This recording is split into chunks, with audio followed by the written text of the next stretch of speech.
My name is Scarlett. I'm 23. And if you asked me what I do around the house, the most accurate answer would be everything. Since I was 14, I've cooked, cleaned, done laundry, and tutored my 3 younger sisters, all while my mom applied her bright red lipstick every morning and my dad watched TV like everything ran itself by magic. We lived in a quiet suburb in Ohio, where the neighbors thought we were the perfect family. 5 daughters, an engineer dad, and a stay-at-home mom. They didn't see me making dinner with grease-stained hands after working my part-time job. No one heard my mother say that sentence that buried my whole existence. One June afternoon, on the phone with her sister in Florida. "Don't worry about Scarlett, she's just the unpaid help around here. We're all focused on Chloe. She's performing in New York this fall." I was wiping the counter when I heard it. I froze, gripping the towel so tight I could hear the threads tearing. Unpaid help? Interesting how the woman who gave birth to me could erase me with a single sentence.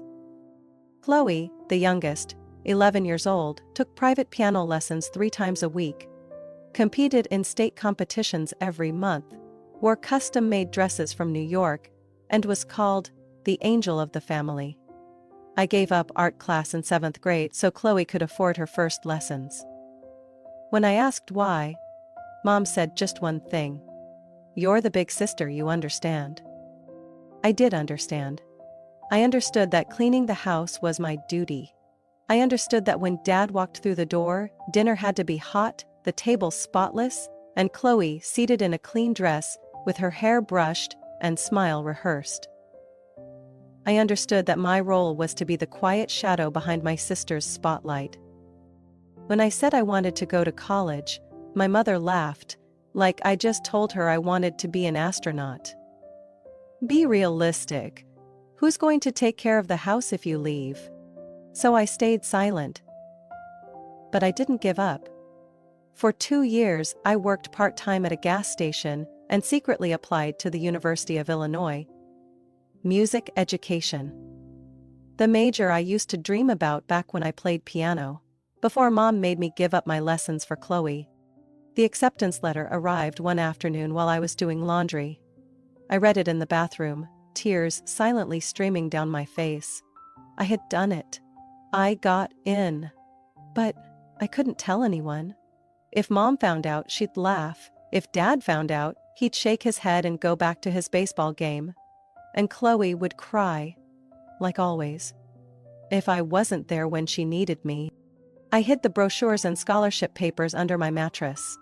I opened a separate bank account at a branch 10 miles from home, where no one in the family ever went. I saved every cent I could. Weekend babysitting money, gas station tips, even Lunar New Year bonuses from the grocery store owner near my old high school. Slow, but steady. And most importantly, no one knew.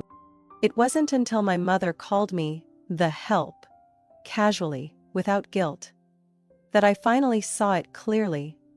I didn't have a place in this family. I wasn't a daughter. I wasn't a person. I was an invisible hand, keeping everything running so others could shine. I didn't scream. I didn't cry. I just dried my hands, checked a lasagna in the fridge, and let one quiet sentence float into the air like smoke. "Well then, let's see who really needs who." I unlocked my phone once the kids had gone to bed and the house fell into silence. The screen lit up my face in the mirror. A girl with dark circles under her eyes and sunburn that hadn't faded yet. I scrolled through my contacts and stopped at a name I had never dared to call: Beatrice Evans. I had only heard Mom mention her once, during an argument with Dad in the kitchen. I don't want the kids anywhere near that old woman. My mother's been dead to me for years, and I wish she actually was. My grandmother. A woman I'd never met but who lingered in the background like a family taboo. She had sent me a birthday card when I turned 10, along with a handmade cloth doll. Mom threw it in the trash and said, "Don't ever open anything from that woman again." I fished the doll out later and hid it in the bottom drawer. It's still there, tucked between college brochures I've hidden from my parents for over a year. I texted, "This is Scarlett. If you're Beatrice Evans, then you might be my grandmother. I don't know how to start this, but I think I need to talk to someone." It only took a few minutes. I've been waiting. "Meet me tomorrow?" Benson's Cafe, 9 a.m. I wore my old denim shirt, brushed my hair neatly, and left the house while the sky was still pale. Mom thought I had an early shift at the gas station. She didn't even look up when I closed the door. Benson's was one of those tiny cafes with red vinyl booths, a chalkboard menu, and the scent of cinnamon waffles drifting onto the sidewalk. Before I even stepped inside, I saw an elderly woman seated in the corner, holding a magazine, posture straight, silver hair pinned into a bun. Around her wrist was a silver bracelet engraved with one name: Scarlett. I froze. She looked up and smiled. "You have your mother's eyes, but your own fire behind them." I sat down, heart pounding. "You sent me a birthday gift," and it got returned. Beatrice sipped her coffee, voice calm, not bitter. "But I never stopped watching over you. I know you're working. I know you got into Illinois. And I know you haven't told anyone." I swallowed hard, gripping my coffee mug. "You know? All of it?" "Scarlett," she said, placing her hand over mine, eyes gleaming with something fierce and gentle all at once. "You have a future. And I've been preparing for it for a long time. I set up a trust fund when you were born. Enough to put you through college, give you years of independence, and help you start fresh." I laughed, a sharp, bitter sound that escaped before I could stop it. "Why would you do that, when Mom doesn't even speak your name?" "Because I've seen this before." Her voice lowered. "Your mom had a younger sister, Joelle. She had dreams too, but was forced to give them up to fit the mold your mother believed in. Joelle left and never came back. Your mom blames me for not stopping her, but she's the one who pushed Joelle away." I went still. I had never heard that name in my life. "Scarlett," she continued, "history's repeating itself, and I'm not going to stay silent this time." I nodded slowly, my throat tight. That evening, as I was chopping vegetables in the kitchen, my 17-year-old sister Kayla walked in, eyes sharp with suspicion. "Who'd you meet this morning?" I turned, trying to sound casual. "A friend." "An old friend?" Kayla folded her arms. "You think we don't notice? Chloe said you've been acting weird, and I saw you crying in the bathroom last night. Just tell me the truth." I sighed and set down the knife. "You really want to know? Then sit." I told her, no sugarcoating, no avoiding. I told her everything. About Grandma, about the trust fund, about Joelle, the aunt we were never told existed.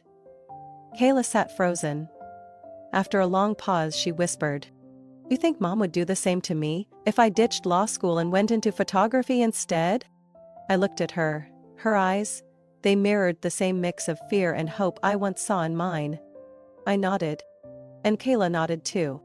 We both understood. It was time to tear down the perfect family lie. I knew I couldn't keep it hidden forever, not after the way Kayla looked at me. Part fear, part trust. Not after I realized Chloe wasn't the enemy, but a product of suffocating expectations and toxic pressure.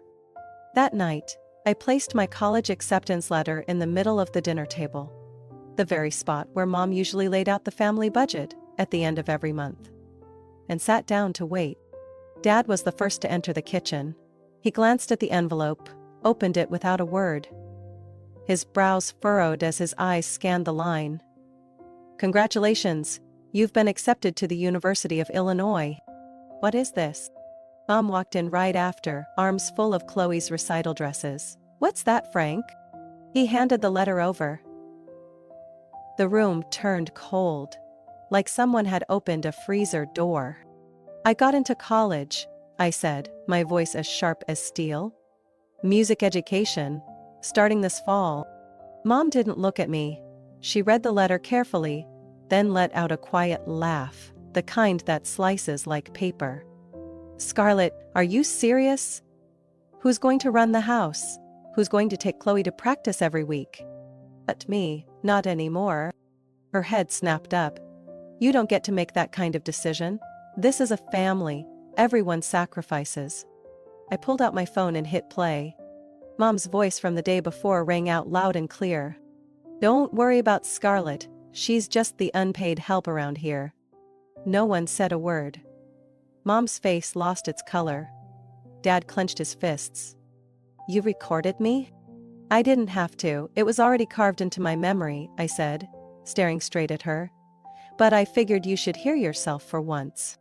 I turned to my father. "Have you ever asked me what I wanted out of life? Or were you just concerned about whether dinner was hot on time?" "Watch your mouth," he growled. "You're embarrassing this family." "This family?" I pointed toward the stairs where Kayla and Jody, my 15-year-old sister, stood frozen. "This family only lets Chloe live like a human being." Footsteps rushed down the stairs. Chloe appeared in her white recital dress, hair braided perfectly, clutching the railing. "You're really leaving?" I looked at her, no longer angry, only deeply sad. "I have to. Not because I hate you, but because if I stay, I'll disappear completely." Mom sank into a chair, lips pursed. "You don't know what you're throwing away. That degree has no future. You're stabbing your family in the back." "I'm saving myself." Suddenly, Kayla stepped into the center of the room, voice trembling but firm. "If Scarlett's a traitor, then I am too. I'm not going to law school. I want to study photography. I've already submitted my application." Mom whipped around, eyes wild. "What did you say?" "I'm serious." Jody jumped in. "And if you threaten to cut my tuition, I'll apply for scholarships. Scarlett taught me how." I was stunned. I'd never shown Jody how to apply. But clearly, she'd been learning, quietly. From every late-night form I filled out, every hushed phone call. Dad slammed his hand on the table. "You've all been poisoned." "By who? Beatrice? That old woman's back to ruin everything again." I stood up, pulled from my bag the signed confirmation of the trust fund in my name, issued by Beatrice's attorney. I laid it on the table like a ticking bomb. "No one ruined anything. She gave me the tools to escape the trap you and Mom built." Chloe spoke suddenly, her voice barely above a whisper. I don't want you to leave. But I know you don't belong here anymore." She looked at me, then at Mom. "You never gave me a choice." "But Scarlett, she made one." Mom staggered to her feet. "You think you're noble. You'll regret this when you fail and have nowhere left to go." "I don't need a place to return to," I replied. "I'm building one to start from." I picked up my bag and turned. Kayla grabbed my hand. Jody followed behind. Chloe didn't move, but her eyes said everything. I wasn't alone anymore. And the real fight had only just begun. 3 months after leaving the house where I once existed as a shadow, I was living in a small dorm room in Urbana, starting my bachelor's in music education at the University of Illinois. Mornings were theory classes. Afternoons I assisted in harmony workshops. Evenings I worked shifts at a cafe near campus. Each day I felt myself moving further from forced obligations and closer to who I actually was. I still kept in touch with Kayla and Jody, late-night calls, when Mom was asleep and couldn't check their phones. Kayla told me Mom had tightened control, cut the internet, changed the locks on their bedroom doors, made Chloe practice piano until 10 every night. Jody was forced to delete her art school applications and follow a strict SAT prep schedule chosen for her. It hurt not being able to take them with me, but I knew it wasn't time yet. I had to build a foundation first, something solid. Chloe's text came on a chilly afternoon, while I was wiping down tables at the cafe. "I can't sleep. I listened to the recording of you playing with me last year. I miss you. And I hate piano. My heart clenched. You can hate what you're doing, Chloe. Just don't hate yourself. I hit send and turned off my screen. A week later, Kayla called, voice urgent. Scarlett, they moved Chloe's winter recital up. It's this Saturday. She's panicking. Stop eating. Mom's making her practice day and night. Said she'll cancel her 12th birthday if she messes up. I exhaled, my hands trembling slightly. Kayla lowered her voice. She says she'll only play if you're there. She said she won't perform if the one person who understands her isn't in the audience. I hadn't planned to return to that town, but this time, I wasn't coming back to bow my head. I was coming back as someone else. Carson Theater stood in the middle of town. The stage I once dreamed of seeing on but had never touched. I arrived just as the recital began, slipping into the last row unnoticed. The lights dimmed. The audience fell silent. Chloe sat at the center of the stage, hands on the keys. Her white dress shimmered under the spotlight, hair in a perfect bun, lips pressed tight. Looking at her was like looking at myself 10 years ago, full of others' expectations, hollow on the inside. The piano sounded, but offbeat. A few bars, then silence. Chloe bowed her head. Murmurs rose in the room. I stood. Walked down the aisle under a flood of confused stares. Climbed straight onto the stage. "Where's your mother?" I asked, as I saw her in the wings. She stormed out, voice cold and sharp. "Scarlett, your sister is performing. Don't you dare ruin this." "I'm not ruining anything, I'm saving her." I leaned down and whispered into Chloe's ear.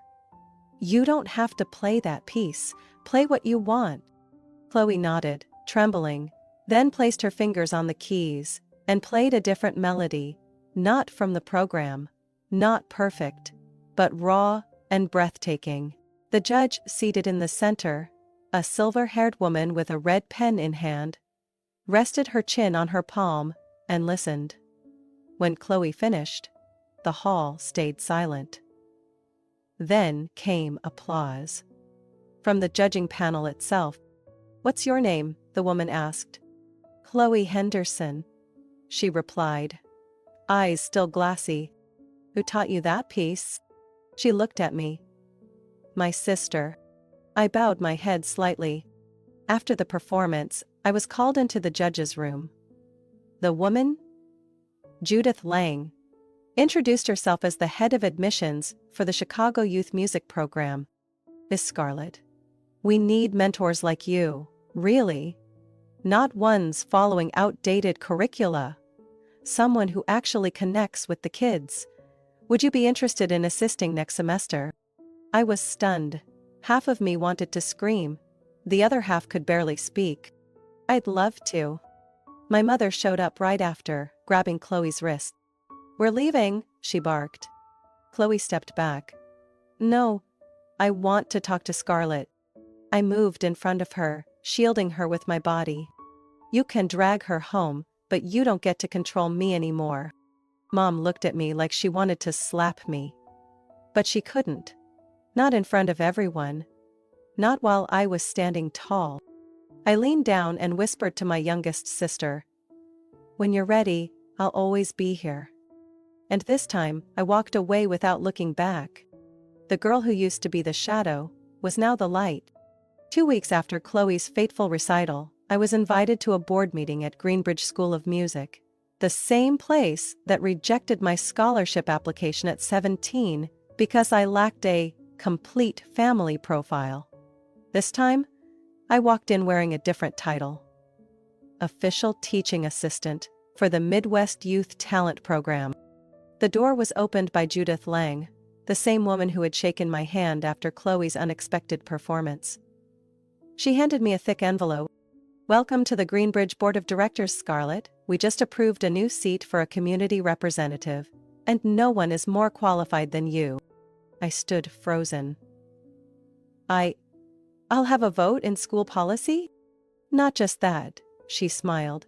"You'll also design a mentoring program for students without access, students like you once were." I nodded, clutching the envelope so hard it bent in my hands. The next day, I returned home, not to ask for permission, but to make an announcement. The whole family was having dinner. Mom sat at the head of the table, as always. Dad silently ate. Chloe sat still, while Kayla and Jody occasionally glanced at me, waiting. I stood by the kitchen entrance and placed a stack of documents on the table. I'm going to lead the new mentorship program at Greenbridge. The school Mom once said was out of our league. Mom looked up. Her face wasn't red with anger anymore. It was pale, as if she'd just gotten bad news. You plan to bring those stray kids into that school? We used to be those stray kids in your eyes, Kayla said, setting her fork down, voice like a blade. Now we're writing the rules. Mom looked around the table like she was being surrounded. This is betrayal. No, I said, this is justice. Chloe swallowed hard. She wore one of my old hoodies, her hand still stained with ink from sketching comics. I don't want to go to Juilliard, she said, her voice barely a whisper. I sent a rejection letter. Mom shot up. Chloe, what are you doing? Your future isn't yours to control.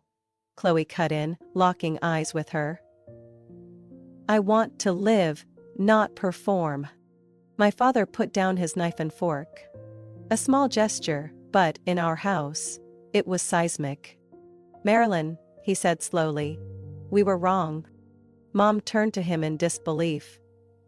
You're taking their side? I'm tired, he sighed. Tired of this cycle you created since Joelle left. That name dropped onto the table like a church bell toll. All three of my sisters turned to look at me, wide-eyed. Joelle? Jody asked. I nodded. Our aunt. The one Mom never talked about. She wanted to be an artist but was pushed so hard she left and never came back. Mom gripped the edge of the table. Enough. Not yet, I said, stepping forward and laying down a copy of the letter Joelle once sent to Grandma Beatrice. This is proof. She didn't abandon the family. She was forced to choose between survival and a dream. Chloe picked up the letter, reading every word. Her face went pale. She turned to Mom, voice shaking but steady. And you did the same thing to me. Marilyn Henderson, who once ruled this family with silence and orders, collapsed into her chair like her spine had given out. You don't understand, she whispered. I just wanted you all to have secure futures. No, I replied. You wanted us to follow a script you wrote, and if anyone stepped off script, you erased them. Dad stood up, grabbed his coat. I'm going to stay with my sister for a while. Maybe I need a fresh start too. Mom said nothing. Didn't stop him. Didn't cry. For the first time, she knew her control was gone. I turned to my sisters. We're going to rebuild from the ashes, but this time, no one has to sacrifice themselves. Kayla grabbed my hand, Jody nodded, Chloe pulled out her sketchbook, the first page now read, My story begins here. And I believed it. We could finally begin again. No more her, no more rules, no more fear. Just freedom. And choice. I got the call from Beatrice's lawyer on a gloomy March morning, just as I was revising the recruitment plan for Greenbridge's youth music mentorship program. His voice was soft like someone used to delivering sad news. Scarlett, your grandmother passed away last night in her sleep. Peacefully. I said nothing. The words on my screen blurred. I had known the day would come. She'd been getting weaker for months. But some foolish part of me still clung to the hope that I had more time. The funeral was quiet, held at a small church on the west side of the city. No extravagant flowers, no long eulogies. Just me, my 3 sisters, a few of her old friends, and Miles. My boyfriend, the only person who'd stood beside me without fail. My mother didn't come. My father sent a white wreath and a card that read, Mother Beatrice, I'm sorry for the things I never had the courage to make right. After the service, we went to the lawyer's office to hear the will. The room felt like the calm before a storm. The Chicago apartment, the trust fund, her Greenbridge board shares, and full guardianship of Kayla and Jody, all are to be transferred to Scarlett Henderson. He read aloud, each word landing like stones dropped in still water. Kayla gripped my hand. Jody broke down in tears. Chloe will receive a separate fund for therapy, personal development, free from academic or performance expectations. Funds will be released only with therapist approval. I looked at my youngest sister. She didn't cry, just nodded, slowly and deliberately. Lastly, the lawyer continued. Beatrice has requested the creation of a new scholarship program in her name and that of a late loved one. The Joelle Beatrice Foundation, dedicated to siblings torn apart by favoritism within their families. Scarlett will be founder and director. I was speechless. Joelle, the name once forbidden in our house, now etched into her legacy as an undeniable truth. 1 year later, I stood in a sun-filtered room inside the community art center we'd built with the foundation's funding. Black and white portraits hung on the walls, capturing moments of reunion between brothers and sisters, some filled with tears, others cautious smiles after years apart. Kayla was leading a photography workshop for kids using just their phones. Jody ran the music room. Chloe sat cross-legged on the floor, sketching comics with a few children, a soft smile on her lips. Miles walked over and handed me a fresh stack of applications. Over 70 this round, he said. And most of these families had no idea they were raising children in a system of silent inequality. I flipped through the forms, reading stories that felt all too familiar. The older sibling always praised, the younger constantly compared. The firstborn who gave up everything for the more promising youngest. Kids assigned roles before they even knew who they were. I keep wondering, I whispered. If Grandma were alive to see this, what would she say? Miles looked at me, eyes gentle. She'd say, Scarlett, you've finally done what 2 generations before you couldn't. That evening, I received a message from my mother. The first one in 2 years. I know you probably don't want to hear from me. I'm living in Cleveland now. Alone. I've started seeing a therapist. If you're willing, I'd like to visit the center. Not to interfere, just to see what you've built. I set the phone down. I didn't feel joy. I didn't feel anger. Just stillness. I thought of Chloe's eyes when she first read Joelle's letter. Jody's first real laugh after performing her own music. Kayla, once shaking as she said she wanted to study photography, now confidently leading her own class. I picked the phone back up and typed one simple line. Friday, 2 p.m. Don't come alone. Bring the mother I've never met. And I hit send. Legacy isn't about money. It's the chance to rewrite what love means after it's been twisted too long. I was once the unpaid help, now I'm the one rewriting the rules.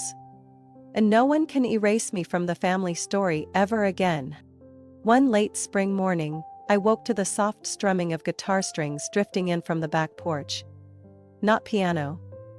No rigid etudes anymore. Just slow, clumsy, honest acoustic chords. I stepped outside and saw Chloe sitting on Grandma Beatrice's old wooden chair, cradling a small dark wood guitar. Her hair was pinned up, cheeks pink from the sun, eyes focused on a handwritten page of music. I thought you'd stick with comics, I said quietly, pouring tea. I still draw, Chloe smiled. But now I write background scores for my stories. I sat beside her. The breeze carried the scent of lavender from the vine Grandma used to tend. What's this one called? I asked. Chloe glanced over, then back at her page. Starting from nothing. I didn't ask more, just nodded. She didn't need anyone's approval anymore. Kayla had just received a full scholarship in documentary photography at Syracuse University. The girl once trapped inside a box labeled law school now stood in unfamiliar lands, capturing the world through her own lens. Jody had been accepted directly into Oberlin Conservatory as an emerging composer. She was writing her first symphony, titled Silent Kitchens, inspired by the nights I quietly made dinner when I was 17. And me? I was counting down to my wedding. Miles proposed in Beatrice's garden, where all four of us had once pulled weeds and replanted wilting flower beds after she passed. He didn't kneel in a fancy restaurant. He just took my hand as we planted a lilac in the back corner, then quietly held out a ring. "You rebuilt your life from this bare soil," he said. "Let me build the rest of it with you. Not to rescue you, but to build with you." I said yes, without hesitation. Today was a Sunday. No work, no meetings, just the garden. Buzzing bees, Jody's laughter from the kitchen, Kayla's camera clicking, and soft guitar notes from the porch. I was planting rosemary when Chloe came over, guitar in hand. "Do you have time to hear a piece?" I looked up, brushed off my hands. "Of course." She sat on the step and began to play. The tune wasn't perfect, a few missed notes, but it overflowed with feeling. The lyrics spoke of darkness, silence, and the urge to run. But also of choosing to stay long enough to learn how to define yourself. I didn't say anything when she finished. I just wrapped my arm around her shoulders. "Will you perform this at the center's grand opening?" Chloe hesitated. "I'm not sure, but if you're there, I'll always be there." We sat in silence, watching the garden bloom before us. I thought of Beatrice, of her morning tea, her quiet but piercing wisdom, and how she believed in me before I ever believed in myself. I haven't decided whether I want children of my own, but I know one thing for sure. If I ever do, I won't shape them into someone else, only support them to become themselves. Family, I've realized, isn't a place where you sacrifice who you are to be loved. It's where you're free to be you, without comparison, without erasure. I stood up, brushed the dirt from my skirt, and walked back toward the house. Behind me, Chloe called out, "Scarlett?" I turned. "Thank you for not staying silent forever." I smiled. "And thank you for speaking up when it mattered." In that garden, among new sprouts, imperfect melodies, and just bloomed dreams, I knew our story wasn't ending. It was just beginning, in truth, in freedom, and in love, without conditions. Scarlett's story reminds us that sometimes, family isn't where we're unconditionally loved. It's where we first learn to love ourselves. When favoritism, control, and expectations become the unspoken rules of a household, silence is no longer a safe option. Scarlett had the courage to break the mold and redefine family, through choice, resilience, and love, without demands. Her journey isn't just one of personal healing, it's a legacy of strength for the generations to come. What do you think about Scarlett's journey and how she redefined what family means? Share your thoughts in the comments below. Don't forget to follow the channel for more heartfelt, powerful stories about life and family relationships.